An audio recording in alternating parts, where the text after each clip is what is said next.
ચલો ધ્યાન આપજો. મેં અત્યારે સમજી રહ્યા છીએ ધાતુ ઉણપ ક્ષતિ. આ જે ધાતુ ઉણપ ક્ષતિ છે, આ ક્ષતિ જનરલી જ્યારે પણ સંયોજનની અંદર ઋણ આયનની સરખામણીમાં ધન આયન ઘટી પડે ત્યારે આ ક્ષતિ રચાય છે. બીજો નંબર, એટલે આ મેં એક જનરલ સ્ટેટમેન્ટ કહ્યું. સ્વાભાવિક છે, ધાતુ ઉણપ શબ્દ એટલે ધાતુનું પ્રમાણ ઓછું છે ઋણ આયન કરતાં. હવે સેકન્ડ નંબરનો ક્વેશ્ચન, કેવા પ્રકારના ધાતુ આયનમાં જનરલી આવું થાય? તો જવાબ એનો એવો છે કે જેની સંયોજકતા 1 થી વધારે હોય અને જેની ઓછી ધન સંયોજકતા કરતાં વધુ ધન સંયોજકતા વધુ સ્થાયી હોય. તમને ખ્યાલ છે Fe ની આપણે વાત કરીએ તો જો મેં કહ્યું એ ઉદાહરણ Fe 0.92O, તો એની અંદર આવા પ્રકારની ક્ષતિ રચાય. બરાબર, એવું મેં કહ્યું અહીંયા આવા પ્રકારની ક્ષતિ રચાય. તો આવા પ્રકારની ક્ષતિ રચાવવા માટેનું કારણ શું? તમને ખ્યાલ છે કે Fe પરમાણુ હોય તો એ પહેલા શેમાં કન્વર્ટ થાય? Fe2+ માં જ કન્વર્ટ થાય. અને આ જે Fe2+ આયન છે એ લોંગ ટાઈમ હવામાં પડ્યો રહે એટલે Fe3+ માં કન્વર્ટ થાય. બીજું, 7મા ચેપ્ટરમાં નાઇટ્રેટ આયન માટેની એક કસોટી હતી. કસોટીનું નામ છે રિંગ ટેસ્ટ, વીટી કસોટી. એમાં સરસ મજાની વીટી મળે અંદર, કદાચ ખ્યાલ હોય તો. બરાબર, હા. તો એમાં ખાસ એક એવું લખ્યું હતું, એવું સ્ટેટમેન્ટ કે અહીંયા તાજું બનાવેલું FeSO4 નું દ્રાવણ લેવું. FeSO4 નું તાજું દ્રાવણ બનાવો ને ત્યારે આછા લીલા રંગનું હોય, કેમ કે Fe2+ આયન લીલા રંગનો છે. પણ ધીમે ધીમે પડ્યો રહે તો હવામાંના ઓક્સિજન વડે અથવા તો સિમ્પલ પ્રકાશ વડે જાતે જ ઓક્સિડાઇઝ થાય છે, જાતે જ ઓક્સિડેશન પામે છે અને Fe2+ Fe3+ માં કન્વર્ટ થાય છે. Fe2+ શેમાં કન્વર્ટ થાય છે? Fe3+ માં. બરાબર. તો હવે અહીંયા ક્ષતિ કેવી રીતે રચાય એ સમજવું. તો મેં જેમ કહ્યું એમ કે ધારો કે આપણે એક સ્ફટિક લઈએ, એમાં ધન આયન અને ઋણ આયનની ગોઠવણી આ રીતે એકબીજા સાથે પરમાણુઓ જકડાયેલા હોય. ધન આયન અને ઋણ આયન આયોનિક સંયોજન છે આ. બરાબર. સેકન્ડ લાસ્ટ પેજ વચ્ચે બેઠેલું સેકન્ડ લાસ્ટ પેજ. હા, અહીંયા ચલો. તો અહીંયા આ બધા પરમાણુઓ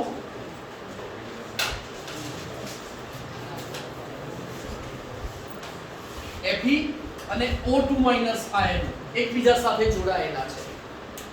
હવે અહીંયા શું થાય છે કે ધન આયન અને ઋણ આયન આ રીતે ઓલ્ટરનેટ વેમાં હોય. બરાબર, એટલે આટલું એક ખ્યાલ આવી ગયો છે તમને. હવે આનું લોજિક એવું છે કે Fe2+ હવામાં લોંગ ટાઈમ પડ્યો રહે એટલે Fe3+ માં કન્વર્ટ થઈ જાય.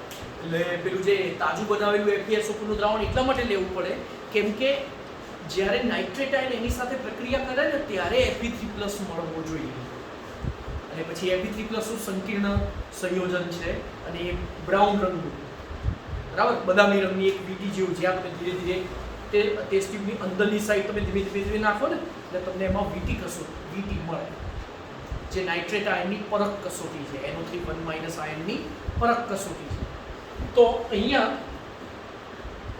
એ Fe2+ પ્રક્રિયા થઈને મળવો જોઈએ, પણ જો તમે લાંબુ પડી રહેલું, લાંબા સમય સુધી પડી રહ્યું હોય એવું FeSO4 નું દ્રાવણ લો, એ તો કેવા રંગનું થઈ ગયું હોય? આછા પીળા રંગનું થઈ ગયું હોય. એટલે Fe2+ શેમાં કન્વર્ટ થઈ ગયો હોય?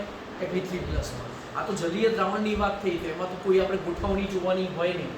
હું અહીંયા વાત કરું છું FeSO4 નો, ધારો કે પાવડર લો અથવા તો FeO નો પાવડર લો. FeO એટલે ખબર છે ને, ફેરસ ઓક્સાઇડ.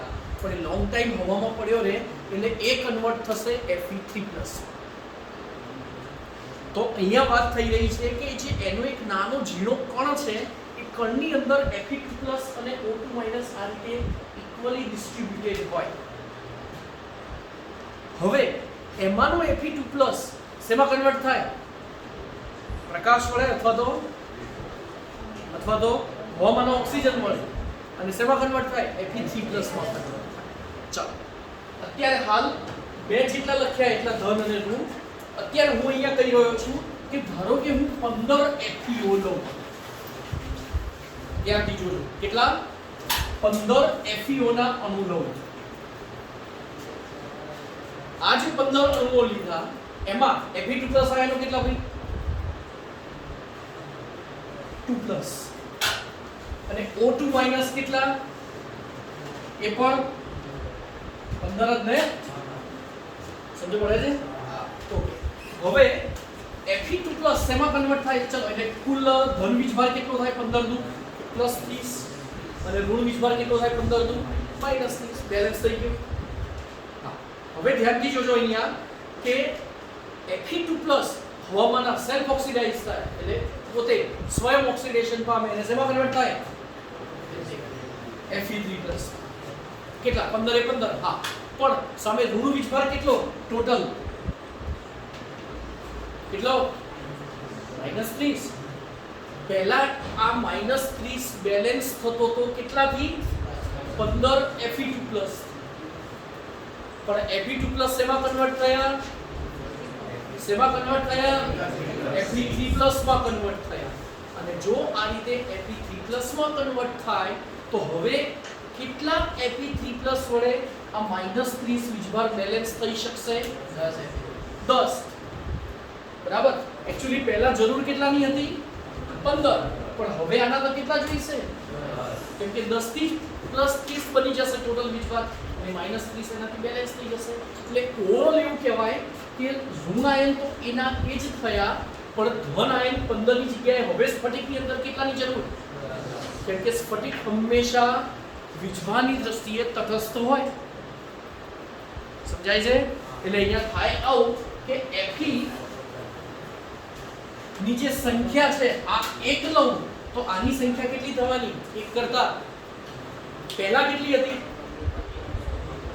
1:1 જેટલા Fe2+ એટલા જ O2- પણ હવે અમુક જ બધાનું નથી થતું બધાનું થાય પણ બહુ જ લોંગ ટાઈમ થાય વર્ષ 2 વર્ષ પડી રહે પછી બરાબર. હા તો અહીંયા Fe આ 1 હતા તો હવે આની સંખ્યા કેટલી થવાની 1 કરતા નાની થવાની એટલે હું અહીંયા x લખું તો x ની કિંમત કેવી થવાની 1 કરતા નાની થવાની અને જનરલી એ કિંમત કેટલી હોય 0.92 થી 0.96 જેટલી હોય બરાબર. તો આ થયું ધાતુ ઉણપ શક્તિ. ઉણપ એટલે ખબર પડી ને ધાતુની સંખ્યા એટલે ધાતુ આયનની સંખ્યા ઋણ આયનની કમ્પેરિઝનમાં ઓછી હોય આ આયન સંખ્યા થઈ એટલે FeXO1 અને x ની કિંમત 0.92 થી 0.96 એમાંની મેં એક લખી નાખી હતી કે બીજું આવું હોય. હવે એની ઉપરના દાખલા અથવા તો ક્વેશ્ચન કેવા ટાઈપના હોય એ જોઈએ. તો પહેલો ક્વેશ્ચન ચાલો ધ્યાનથી જોજો Fe.92O માં Fe3+ ની ટકાવારી કેટલી ચાલો તો એના માટે પહેલા ધ્યાનથી જોજો. હું એમ લખું Fe.92 અને O આમાં Fe.92 નો વીજભાર કેટલો ખબર છે 2+ કેમ આનો તો કેટલો એ તો એક આખો છે ને Fe ની સંખ્યા જે જરૂર હતી એના કરતા ઘટી ગઈ. તમને એવો ક્વેશ્ચન બી થતો હશે કે હવે ક્યાં જાય બાકીના તો એ સ્ફટિકમાં પછી ઘટતા જ રહે અને એનું બેલેન્સિંગ એની રીતે થતું જ રહે. એટલે મેં કીધું કે બહુ વાર લાગે આ થતા બરાબર.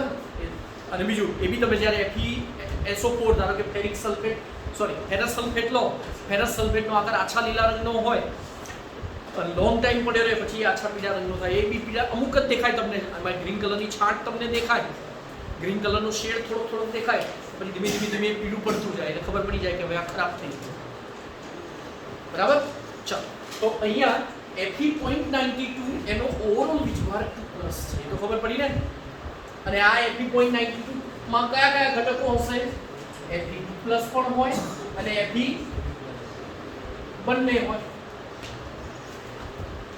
બરાબર. તો હવે ધ્યાનથી જોજો Fe.92 નો કુલ વીજભાર કેટલો +2. આની અંદર કયા આયનો Fe2+ અને Fe3+ તો Fe2+ નો વીજભાર વત્તા Fe3+ નો વીજભાર બરાબર બંનેના ગુણ્યા એની સંખ્યા જે ટોટલ +2 થાય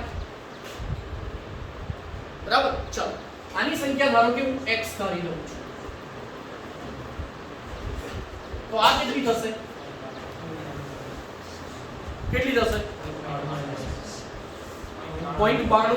-x. કેમ બંનેનો સરવાળો કેટલો છે 0.52 એમાંનો આ x છે કેમ એને જ x ધાર્યો કેમ કે એની ટકાવારી પૂછી છે એટલે ખબર પડે છે હા. તો આ x ધારીએ તો આ થશે 0.92 - x તો લખીએ 0.92 - x આ એની સંખ્યા ધારીએ છીએ બરાબર બરાબર. તો એનો વીજભાર કેટલો Fe2+ નો +2 અને આની સંખ્યા કેટલી છે x ને એનો વીજભાર કેટલો 3 બરાબર +2 ગુણી નાખો 2 * 4 9 * 18 -2x + 3x બરાબર 3x - 2x x બરાબર 2 - 1.84 કેટલા થયા 0.16. તો આ x થયા ને. તમને પૂછ્યું છે શું પૂછ્યું છે કોની તો ટોટલ કેટલા ટોટલ FeI નો કેટલા હતા અને એમાં Fe3+ ની સંખ્યા કેટલી તો ટોટલ FeI નો કેટલા હતા 0.92 અને એટલા આ કેટલા છે 0.16 તો 100 એ કેટલા જવાબ આવે 16 ભાગ્યા 0.92 બરાબર 16 ભાગ્યા 0.16 ગુણ્યા 100 એટલે 16 અને ભાગ્યા 0.92 એટલે 1600 ભાગ્યા 92 એવું થાય. ચલો 90 કહી દો આશરે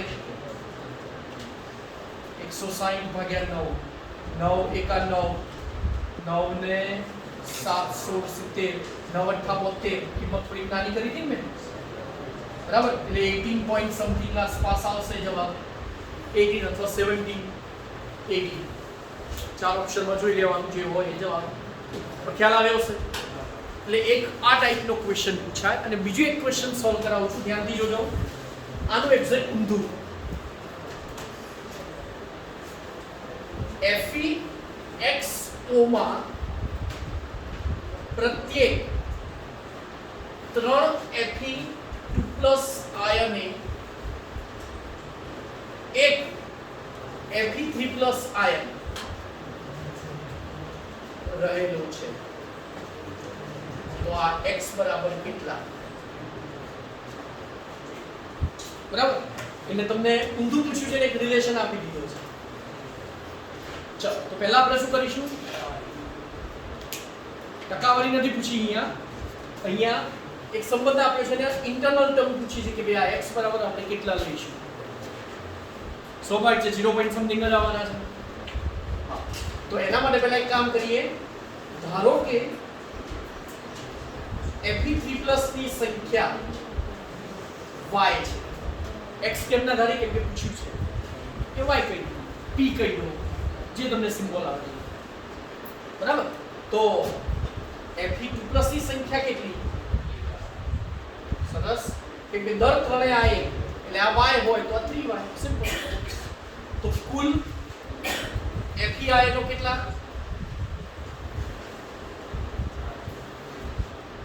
થાય અને એ કુલ FeI નો એ જ આપણો x બેનો સરવાળો 0.92 હતો તો આ થયો x બરાબર 4y. ચલો એક સંબંધ મળી ગયો. હવે સેમ આના જેવું સૂત્ર Fe2+ નો વીજભાર ગુણ્યા એની સંખ્યા વત્તા Fe3+ નો વીજભાર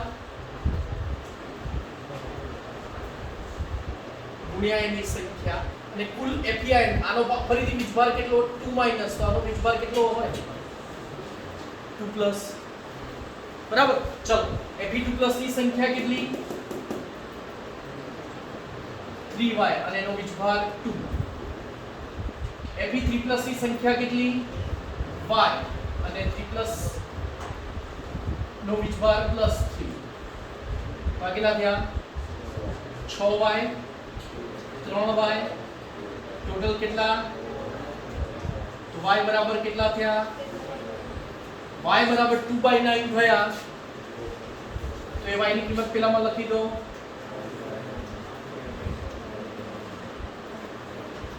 8/9 0 point something જ થવાના, 0.9 something જ થવાના. ચાલો ખ્યાલ આવી ગયો? લખ્યું, ખબર પડી ગઈ? બરાબર. તો આ ધાતુ ઉણપ ક્ષતિ આ ઇમ્પોર્ટન્ટ છે. 8.9